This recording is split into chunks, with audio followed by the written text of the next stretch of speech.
exclude them from that process. We noted the challenge of inclusivity in a process versus excluding certain actors in order to avoid real or perceived conflicts of interest. There was the past example brought up of the Montreal Protocol, where success was attained once the affected business actors were brought into that, and it was intimated that that was necessary to have those who would need to make changes or have technology in the room included in order to succeed.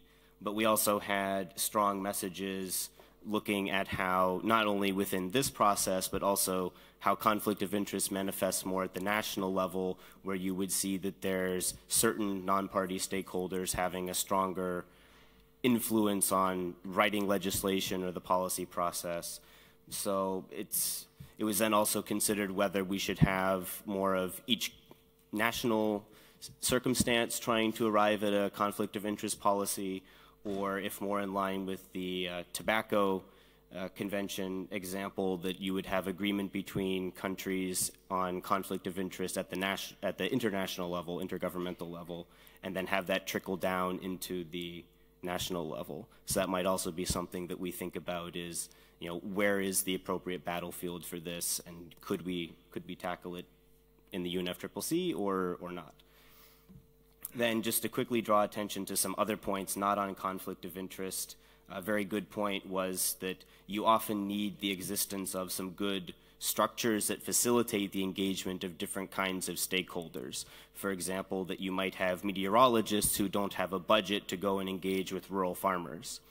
And so if you want different stakeholders to engage and be able to implement NDCs or NAPs, you would need to have some structure in place for that.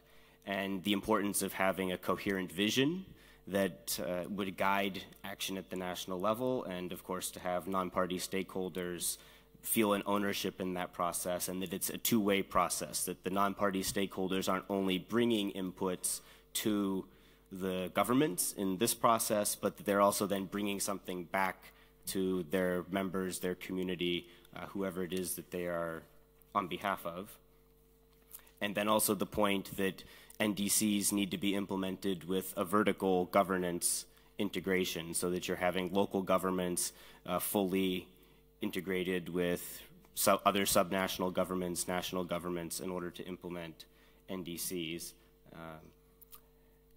We have covered, I believe, the main salient points. There's not time to report yet on everything that we discussed, but I believe we've captured the main points and nuances. And please do look for the summary report, where we will have a fully complete, validated reporting of everything that was included in our breakout. Thank you. Thank you very much. Please now invite Hindu, who should tell us about the discussion in the breakout group 2. The floor is yours. Thank you very much, Chair, and good afternoon. In the group 2, we had a very rich discussions, and many challenges were highlighted. And it was really great to see how the interaction between observer and the state parties as the reality when we have this kind of meetings. However, we come out with some points, and one of them is the importance of timing. When there is an agenda design, so it has to be like giving as soon as possible, and that observer can input on it, and that can help the coordination and our engagement into the UNFCCC. And we talked also about how to organize the voice of the peoples who are millions and outside of the organizations, because under the UNFCCC we have to come through an organization. But like youth and indigenous peoples, they are also in individual voices, but they have a lot of to brought under the UNFCCC, so mechanism maybe should be established on this way. And we talked about how to organize within the delegations, having a participant from indigenous peoples, from youth, to come with them and being part part of the delegate, and that can help also the collaboration and the flowing of the informations. And we talked a lot about TEPS in TEM, and that can be relevant to the entire sectorials, because we have the example also of the Ministry of Finance, who was brought into the climate change, but how the other ministries also can be involved there, and that need to be at the national level and also at this international level. So height level segment is very relevant in these issues. And we had a good example of some organizations like WIMS and SCF, where the participation of the experts is really very well organized, and that can be like a best practice to be shared here. And we had another point on how we can make a principle to do not exclude the stakeholders and make that clear. The stakeholders are part of all the negotiation by creation of the rules of this engagement, and clear rules can guide all of us to get into account the value add that we are taking to the negotiations, and how the UNFCCC can have like a mirror at the national process also to taking it back at what we are doing here, and that can encourage the useful of the civil society and I mean all the observer organization input, not only into the workshop, but that can be used maybe during the contact group. But most of the meetings are closed, so how it can be open and we can share our ideas or organize a workshop expert meeting where those ideas can be shared. They are very important to be taken into the consideration. And then finally, we discussed also about the conflict of interest, as my colleagues here said, and this need to be established a transparency to avoid the conflict of interest. Then it's very important to have a policies related to this. Thank you. Thank you very much. And finally, group number 3, working well, over time. That's okay. So, Darini, the floor is yours. Yeah, thank you very much. And in this group as well, we had very interesting discussions and lots of ideas that were shared. Among those was, first of all, the need for a more flexibility around the accreditation process and how the Secretariat can help with that. Like the other two groups, there was also considerable discussion around the conflict of interest policy and whether there is a need for one, and that versus keeping a more inclusive and diverse representation. There was also lots of ideas on how to generally increase engagement and representation through the use of more creative IT tools like webinars, videos, and how this information can be better accessed by the general public and people interested in the process. There was also a suggestion on on how to include experts who might not be able to travel and how they can engage through remote tools, again, through webinars and videos. Also, there was discussion on participation of youth groups, particularly those based in the Global South, and mobilizing funding and resources for them to be able to attend these sessions. And specifically this year, given that the COP will be in Bonn and hosted by the Fijian presidency, if civil society groups in that region will be able to participate and be represented here. There was also discussion on the need to redefine constituencies and how to maybe create a better process for identifying how groups can be identified and what would be the most effective way in going ahead with this. I think the notes would reflect more nuanced points than these that are represented here. Thank you. Thank you very much. Distinguished colleagues, we've heard the reports back from the 3 breakout groups. Well, let me thank the rapporteurs, let me thank the groups for fruitful discussion and concluding on such a positive note. I now invite your interventions. You are all panelists, you are all speaking in your personal capacity now. It's about enriching the discussion, so if anybody is willing to take the floor, please raise your hand. I can see the gentleman here. Brice, you've got the floor. Thank you, Mr. President, and thank you for your chairmanship, which is so skilled, and your tenacious commitments for so long. I have two things to say. One is the discussion we had, in my view, has forgotten action and implementation. We even had somebody who said, we're not here to talk about implementation, we're here to talk about policy making.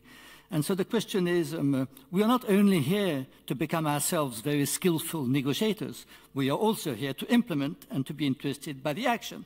And in my view, what was the last COPs, we saw a very slow and cumbersome intergovernmental negotiation and a huge movement for action everywhere with coalitions, movement initiatives. And my main concern is, how are we going to keep track of all that? Because it changes each year. It was Lima, Paris Action. It was the partnership of something, It changes all the time. And we have to keep track of all that because it's becoming so important. Action is becoming more and more important, even more important than negotiation. Sorry, of course, there's still something to negotiate. But action, action. And the second thing I want to say is business. Sorry.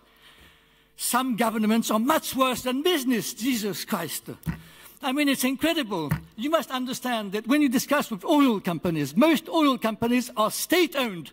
You don't have in front of you a company, you have a government. And I remember very well of some ambassadors telling to me before the Rio Plus 20 convention, I have one mandate, only one mandate, don't let them touch oil. Ah, that was a government, it was not a company. And you must understand, and this, I mean, the world of business is so diverse. And I'm now working with business after having working with NGOs, with local governments, with the United Nations. What did I find? I found that some businesses were fantastic, much more efficient than governments, much more reactive, much more dynamic. I was so impressed to see that. So it's not all businesses, but we need to create a critical mass inside of business, because business owns now in our society the relation to nature. The relation to nature is businesses. They have the machines, they have the energy, they have the technicals, everything. And we need to change that. That's why we need to work with business. And the most fantastic quote from a businessman was, we are here to reassure the politicians, to reassure the policymakers, and to show them that it is possible. Yes, we can decarbonize. Okay, let's get to it. So it's not everyone, but if we stop working with business, Jesus, we'll never get anywhere, because they hold the keys to all that. They have started the carbon footprint. They ask for a price on carbon. They ask for a price on carbon. They implement internally a price on carbon. They want long-term policies. They don't want governments to stop the price on solar. One day it's you buy the solar electricity, that price. There's another government, it changes the price. And you have 30 companies which go down the drain because suddenly government has changed a long-term policy into a short-term policy. And who's doing the harmful subsidies? Not the government, not the companies. So we must understand, we must not be shy. Of course it's a battle. It's a battle inside of business. We must help the good business to win. And that's something you must understand, because we need it. Sorry, I was a bit long, sorry.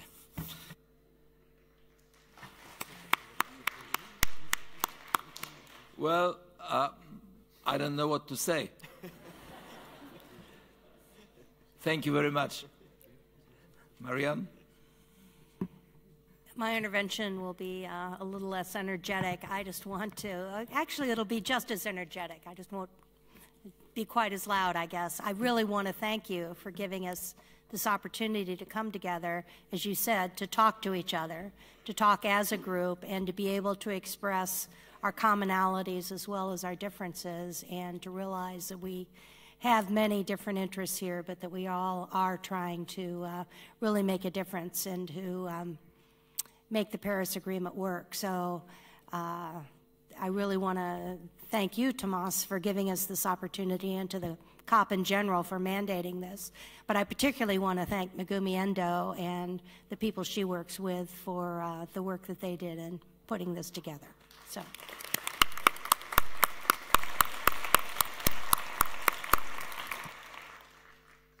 Well, I will certainly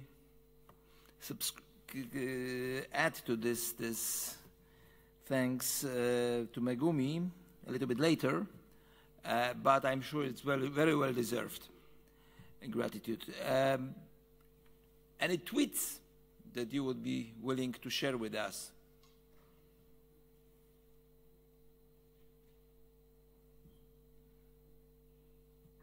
There's really nothing new to be added from the viewers. I think they're still trying to listen into the audience here.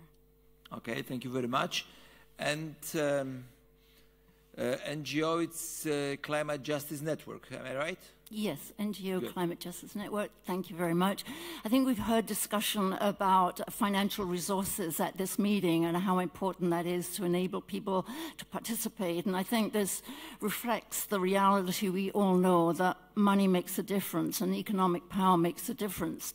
And so that is a reality. We also have recognized that it's really important that in making very difficult decisions for the benefit of the planet, that we must respect scientific evidence. And so I think the evidence is clear that we have seen that groups that are observers at the convention, that we don't have any standards to make sure that they do in reality, support the goals of the convention. Everyone can say that in nice words, but it's the track record. Actions speak louder than words. And so we see entities that are here that have multi-billion-dollar budgets at their disposal and economic and political power at their disposal that represent the fossil fuel industry. And we see the reality that they are playing a very strong role in denying the urgency of climate change, of preventing action on climate change, of opposing action on clean air, on clean water. And I think that as the representative from the WHO Framework Convention on Tobacco Control said, they did not make progress until they first made sure that the process of the UN COP was in the hands of people whose track record and transparency show they're committed to the public interests and are genuinely committed to making the difficult decisions that we must make if we want to protect the planet. And we see that some of the observers are lobbying for continued fossil fuel extraction, more coal mining, and the things that we know we must curb. So that conflict of interest is a reality that I think it is really important that this convention have a policy on conflict of interest and that it implement that policy. That is an ethical and rational need. Thank you. The gentleman, close to the door. Thank you so much. So thank you, Mr. Chair. Could you please identify yourself? Yes, thank you, Mr. Chair. I'm part of Push Sweden. Thank you for organizing this and letting me also finish my statement. Thank you. So I would just like to make a short clarification on this conflict of interest topic, because I think we're a bit diffuse about it. What we mean when we talk about this topic is a conflict of interests, not between all business and all climate, all the actors working with doing what we need to do. So it's between the vested interests of some corporations whose purpose is against the whole purpose of this convention. And I think there is room to agree here and not fight on this. So there's a false dichotomy sometimes being portrayed here. And I think we should be careful about adopting that. It's either rhetoric or a misunderstanding, because no one is saying all business needs to be totally excluded from anything related to climate. That is not what we're saying. The vested interest is the key word here. That is against the purpose of what we're all trying to achieve. So thank you for making that. Let me make that clarification. Thank you very much. What the gentleman here. Thank you, Mr. Chair. I'm Timo Tyrväinen from Finland. My comment relates to how to get citizens involved. I'm chairing an association called Myrskyvaroitus Storm Warning. Some 2 years ago, we learned that research showed that some 70% of Finnish emissions they are related to choices of consumers. Some 18 months ago, we launched something called Citizens Climate Pledge, where if you sign it, you promise to do your best in order to reduce your personal carbon footprint by 50% during 10 years, coming 10 years.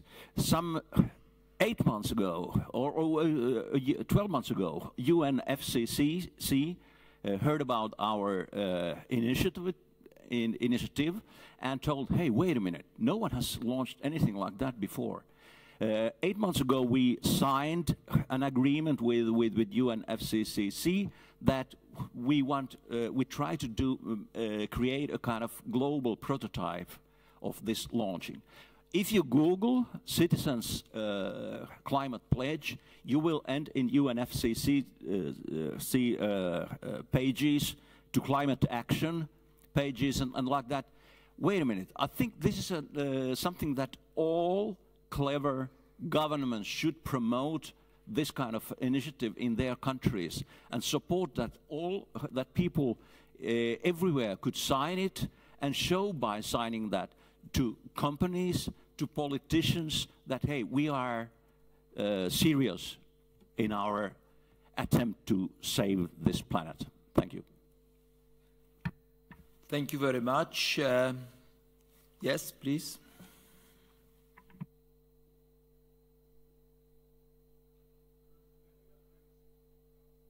Hans-Jan Weddiger, I'm here with the ICC, but in my normal life I work for a big German industrial company.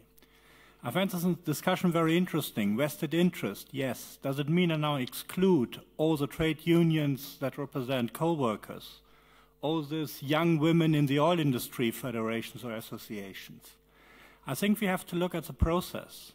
There are basically, as I would say, 3 stages to the process. There's the first stage in which we come together, put the facts and information on the table, debate and try to find a solution. That's a process that should be open for everyone. Then there's a process where everybody but the mandated decision makers should be excluded, as it's actually making the policy. That's where I only see governments.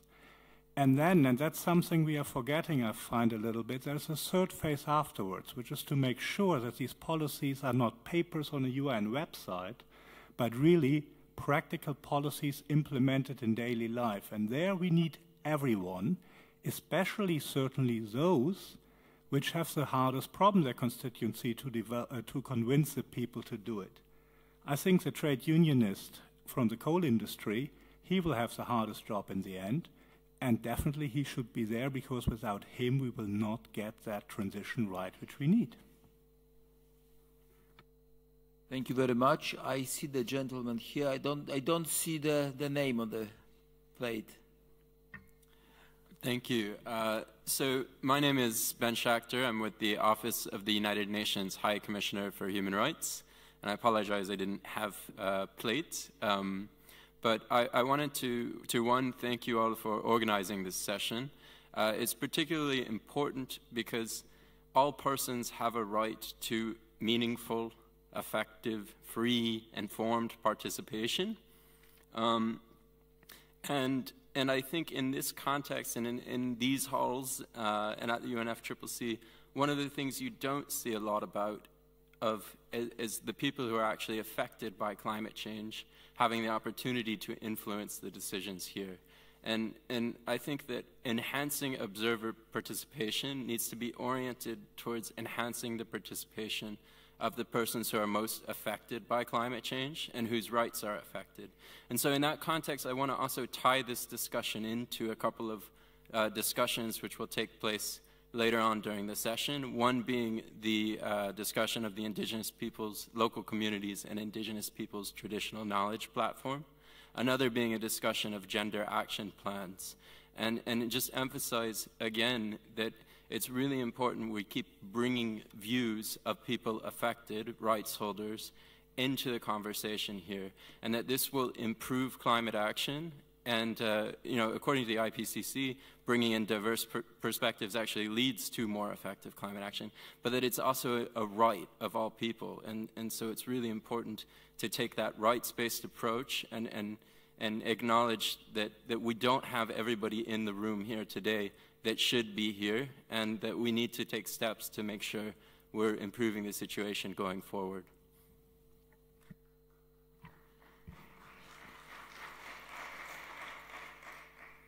Thank you very much.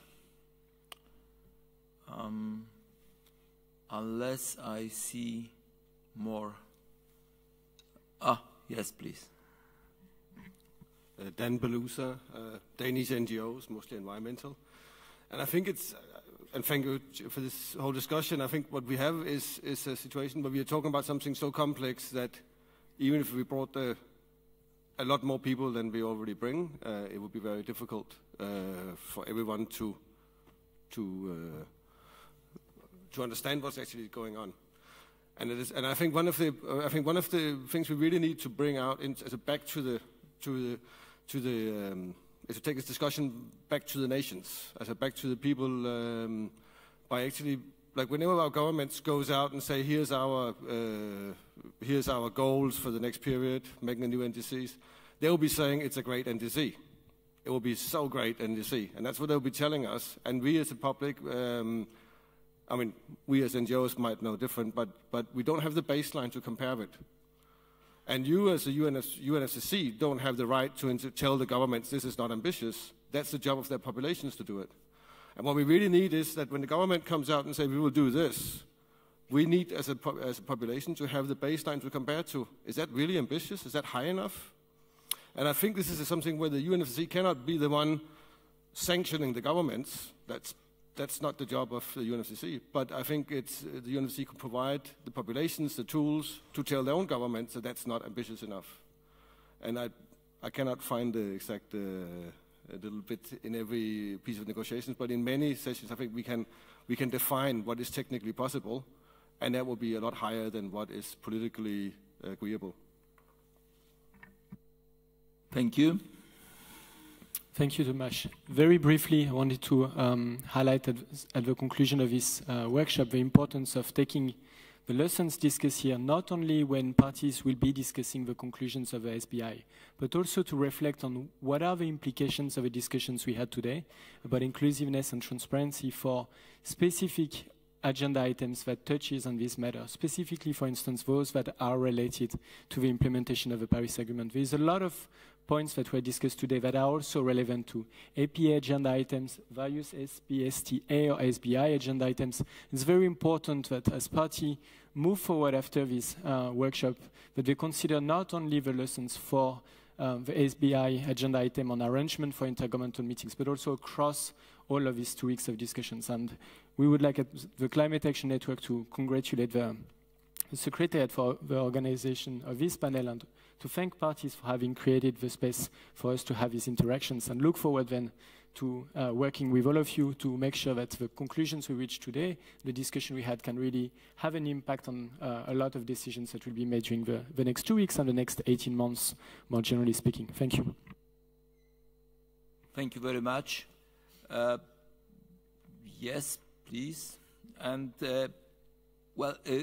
let me ask if there is anybody else who would be willing to take the floor, because I need to understand. Okay, so let's, colleagues, the last intervention from the floor.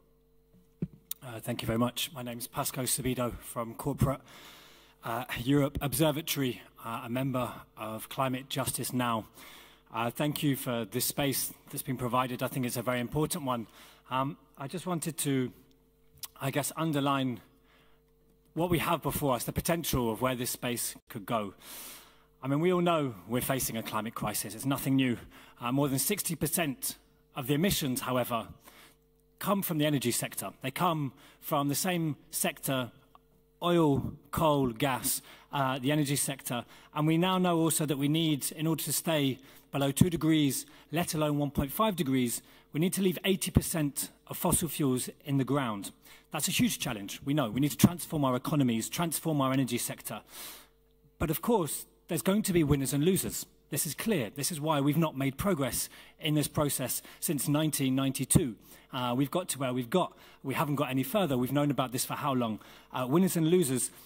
And of course, if I was a loser, I'll be doing my best to make sure that I didn't lose. And those losers have been holding on with their nails for dear life. Those oil companies, coal companies, gas companies have been making sure decade after decade that we don't progress, that we keep doubting the science, that we keep trying to find another way. Let's turn to the market and turn the atmosphere into a commodity through carbon markets. Of course they've been doing this. Let's not be surprised. We live in an economy whereby if they didn't do this, they would fail.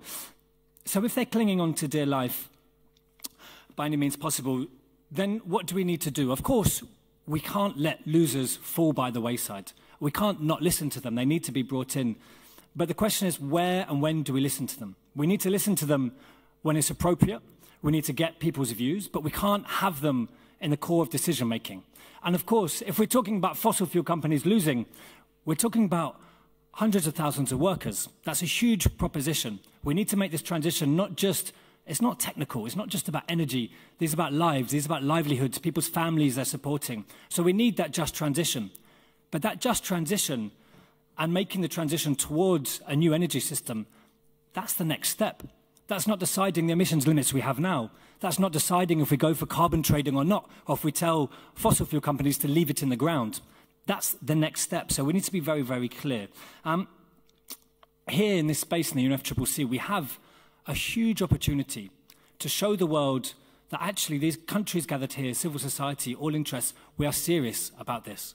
And this needs to come, and one of the strongest signals for this to come is to show that we recognize that those who are causing climate change should not be sat at the table.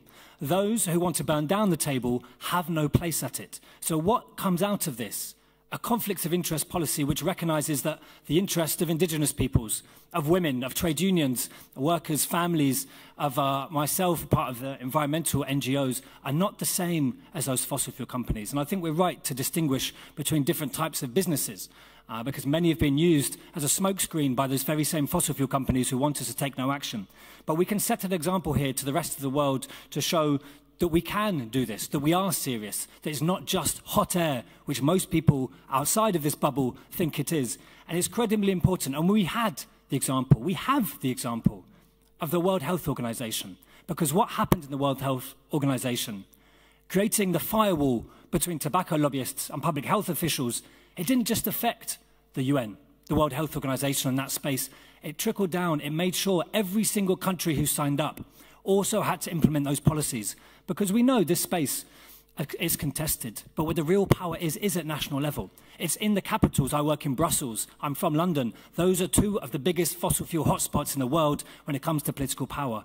But the UN, this space here, can set that framework. It can give that signal, and it can make sure that when I go home, if my country, if Miguel Arias Cañete himself, huge links to the oil industry, let's not forget, if he has signed up to the convention, then we know that he will also have to create a firewall between fossil fuel interests and the public interest, and those climate officials who are going to try and create policies that get us out of this mess. So I think I look to all of you, I look to this panel, and I really hope that we share this ambition, that we're able to say there are losers, and we accept that those are losers, and we will deal with those losers, but will not let those losers write policy, because that policy needs to be in the interests of people on the planet and not corporate profits. Thank you.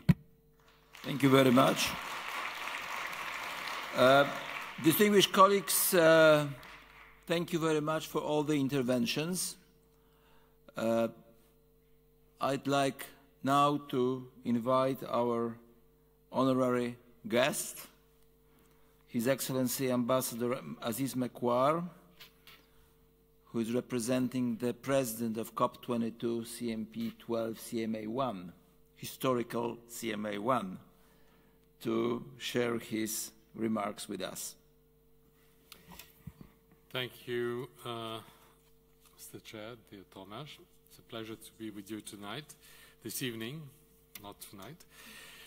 So it's really a pleasure to be with you, all of you here today.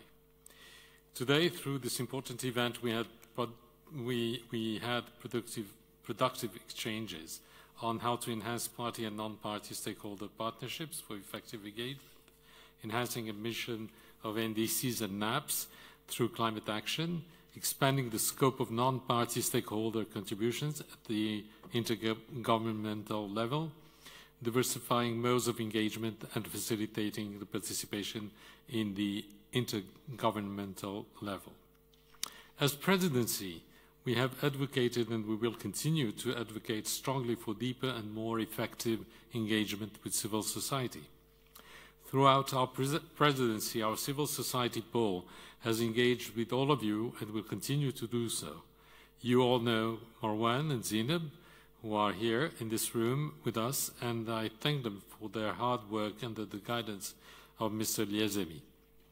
Last year here in Bonn, we led with the observers a special event on issues related to the Warsaw International Mechanism for Loss and Damage in the lead up to and beyond COP22. Some of you were there.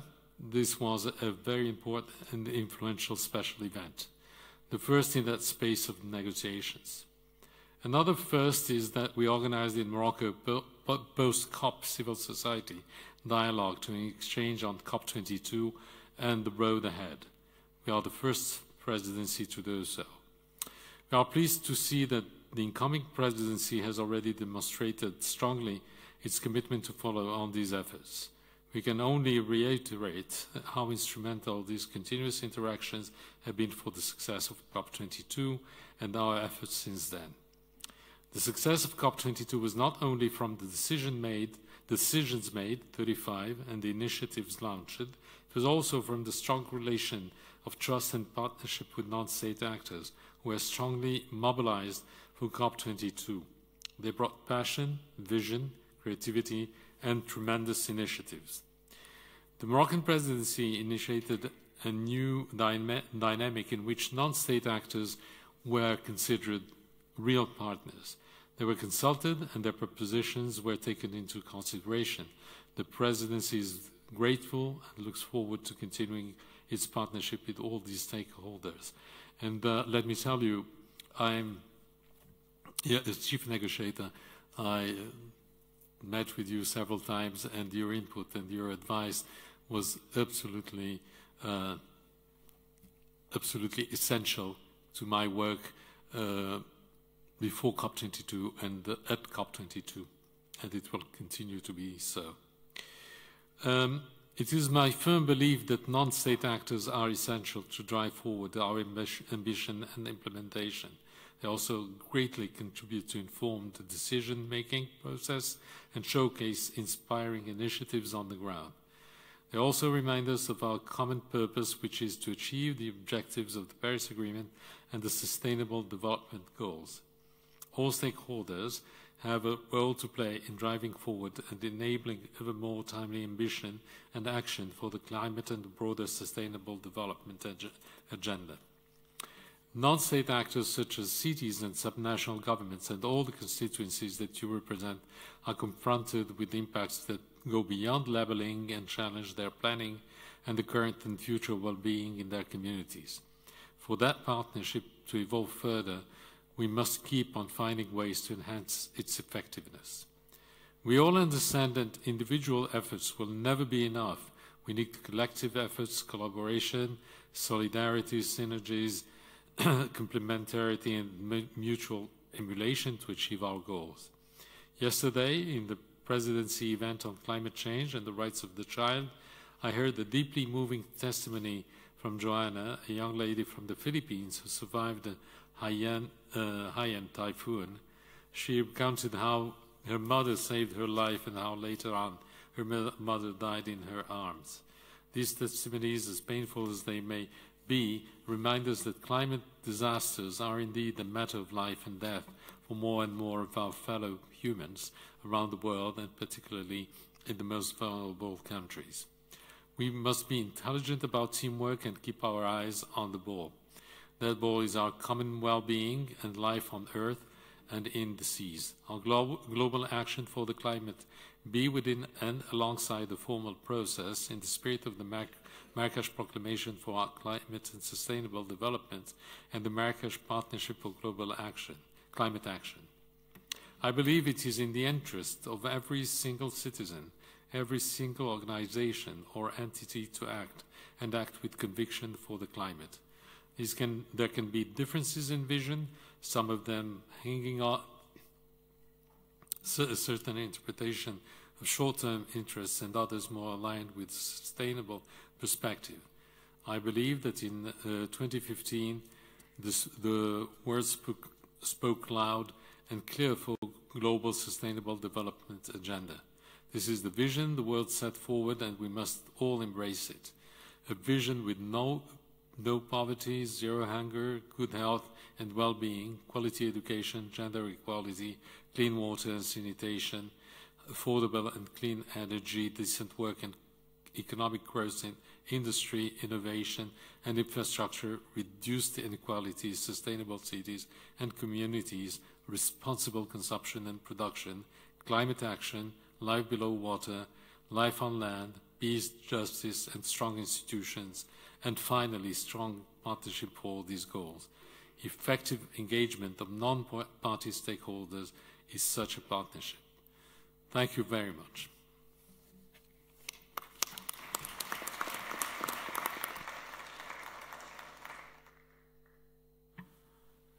Dear Aziz,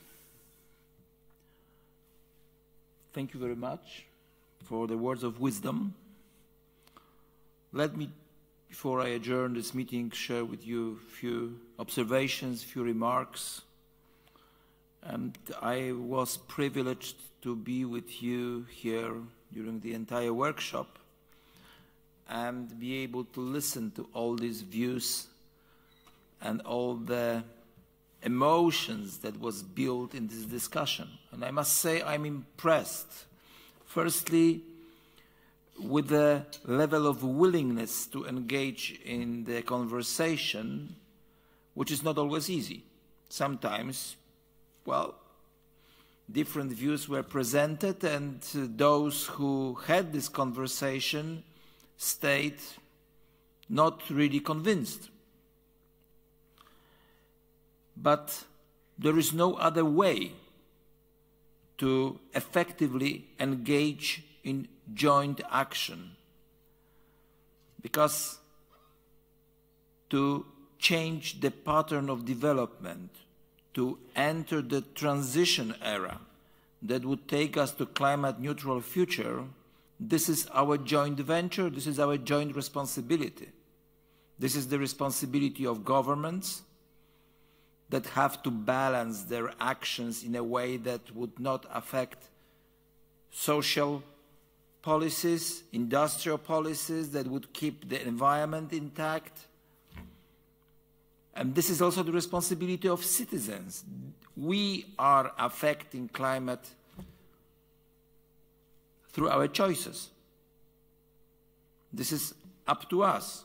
This is up to our purchases, our consumption. We buy products. We are the market. Well, this beautiful room, this beautiful space, the building, has been built as the monument of transparency. That was built to demonstrate that lawmaking in this country is visible, that every citizen can see the process and listen to the process. And I hope that this is very good tradition that we have initiated today to have open conversation, to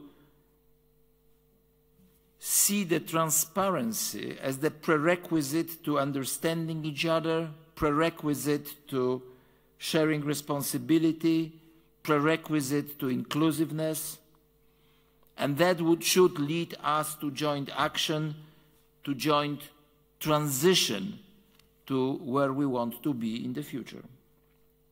And that's why I'd like to thank all the panelists for setting the mood, I'd like to thank all the facilitators of the breakout groups, those who helped them to keep the record of everything that was said, and of course, dear rapporteurs who so skillfully presented the results of your discussion. Because it was indeed your discussion and your workshop. And I'm sure that many of you remember the consultations that, well, mostly thanks to Megumi, we managed to have in Marrakesh about which are the most important topics that we should debate. I'm sure it's not our last meeting. I'm sure it's not the last debate. And we have to learn to understand each other, to listen to each other. There is no other way. So thank you very much for your engagement. Thank you very much for all you did to properly prepare this workshop. Thank you very much for 46 submissions. This is, for me, the demonstration of the responsibility, which should also be one of the key words of these meetings. The responsibility on every single position that we have. Doesn't matter if we are the ministers, ambassadors, or business people, or we are just the citizens who do not want to be indifferent.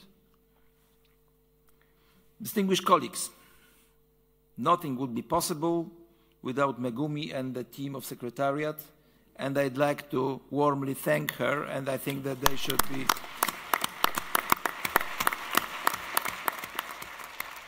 So thank you very much, Megumi. That was excellent. And I'm sure that the fact that so many decided to stay until the very late is the best proof how important this exercise was. Thank you very much. I now close this workshop. This meeting is over. Thank you.